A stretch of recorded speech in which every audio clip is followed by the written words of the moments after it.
চামড়া বা বিভিন্ন ধরনের বর্জ্য পাবে, ওরা সন্ধ্যা 6টার পরে এগুলা তদন্তে বেরোবে, যেখানে যেটা পাবে ওটা ওরা কালেক্ট করবে। আর কি পরিমাণ বর্জ্য আসলে এবছর হচ্ছে এটা আমরা বুঝতে পারবো ওই পরিত্যক্ত চামড়ার পরিমাণ থেকে।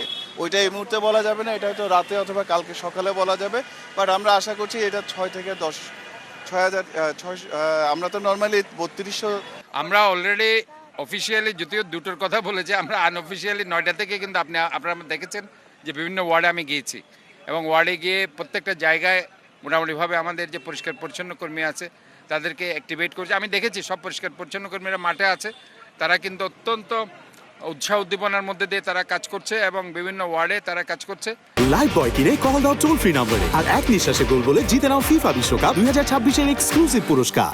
এবং আমি আপনারা দেখেছেন বাকুলিয়া, চকবাজার, বাগমনিরাম, রামপুরা ওয়ার্ড, আগ্রাবাদ, বাদামতলী প্রত্যেকটা জায়গায় আমি গিয়েছি এবং সেখানে আমি দেখতে পেয়েছি যে তারা অত্যন্ত চমৎকারভাবে কাজ করছে এবং আমি খুব আশাবাদী ইনশাআল্লাহ রাত 8টার মধ্যে যেটা আমরা ঘোষণা দিয়েছিলাম শহরটাকে ক্লিন করা, এর মধ্যেই অনেক ওয়ার্ড ক্লিন হয়ে গেছে। তো ম্যাক্সিমাম ওয়ার্ডগুলো আশা করি আমরা রাত 8টার আগে আমরা ক্লিন করতে পারবো বলে আশাবাদী।